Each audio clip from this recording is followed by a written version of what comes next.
communicating, guys. Mr. McDonald's no longer here. I understand, Your Honor. Nancy Lemcke on behalf of, well, I guess sort of on behalf of Mr. McDonald, I would ask you to waive his appearance.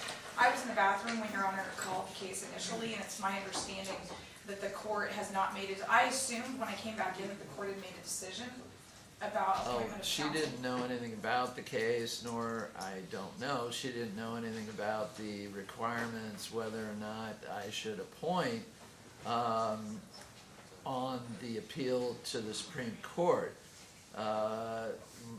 Certainly there's a case with the reasoning, etc.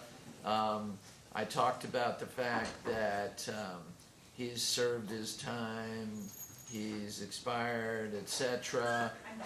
You did a extensive 60-page brief. I'm not sure that, again, they talk about the difficulty of filing the appeal, and he can basically copy your 60-page memo. So, do you want to address that, or I gave her 2 weeks to talk about that? So here's the issue with the 2 weeks, is we're running up against the deadline by which the notice of appeal has to be filed. And so by I can't remember my initial calculation at dates. I think it's 33 days from the date that we received notification of the entry of order from Your Honor. And I believe that's going to run within the next week to 10 days. I'd have to look at the actual date. I don't think our order went out until like, when did our order go? And it was, Oh, it was? yeah, Okay, and it was so- mailed a all right. couple days thereafter, shortly So, thereafter. So, Do you want to file can you, I don't want to file the notice of right, appeal. because you're not Because right, then I representing. have to move to withdraw in front of the appellate courts, and I really would like to avoid that. So that's why I was hoping that we could have some kind of resolution as to whether or not successor counsel should be appointed, so that they can timely file that notice of appeal. That was my big concern. And I apologize, I didn't know any of this coming in. Yeah, poor Betsy's like getting, I'm just filling in. I get it.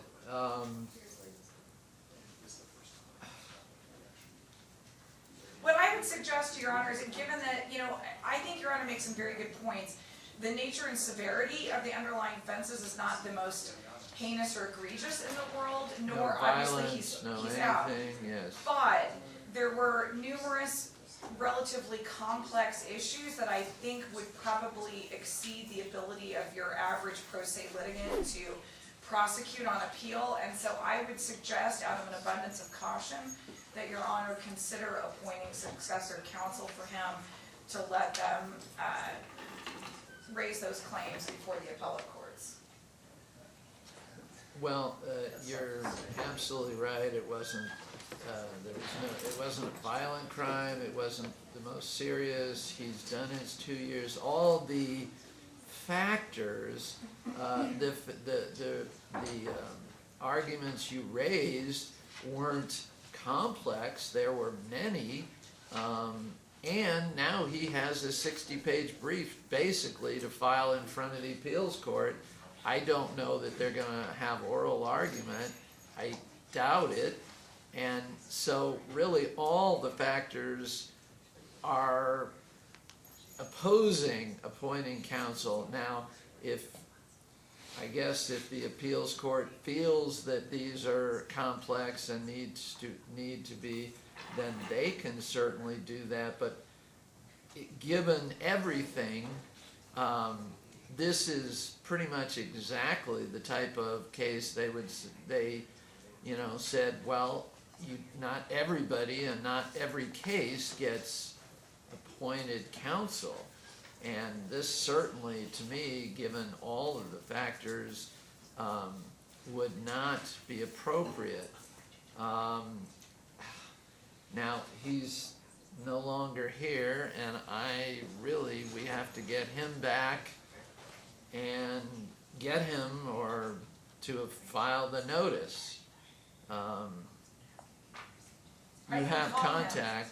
I with can him. call him and ask him to log back on. Gene, I know Gene has contact with him. All right, call him and get him to log back on in the next couple minutes, so you The other don't have. thing the court may want to be aware of is that the putative successor counsel, that is Ms. Schwartzer, she does already represent him on his post-conviction on his other cases. She is a little familiar with him and the kind of unique facts and circumstances of his cases. And he's been ruled indigent, obviously, in both cases. I understand, but I think I laid out the factors that they look at in deciding whether to appoint counsel, and as I say, they weigh against it now, certainly.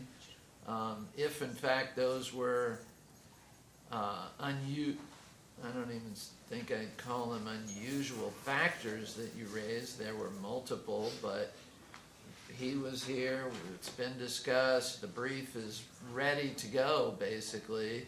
And so I don't see, we are not supposed to appoint in every single case. We're to look at the factors. And as I said, they absolutely are, this was, minimal time, he served his time, he's expired, et cetera, et cetera. I think I've gone through it. All right, get him back on. I don't think I'm appointing counsel, and so we should tell him to file his notice. I assume you or Ms. Schwartzer can help him do that and get it going. Ms. Schwartzer indicates that she'll file the notice of appeal in this case and deal Terrific. with the court's decision. She'll just appeal that, so. Okay. Perfect. So, Your Honor, I want the record to be clear.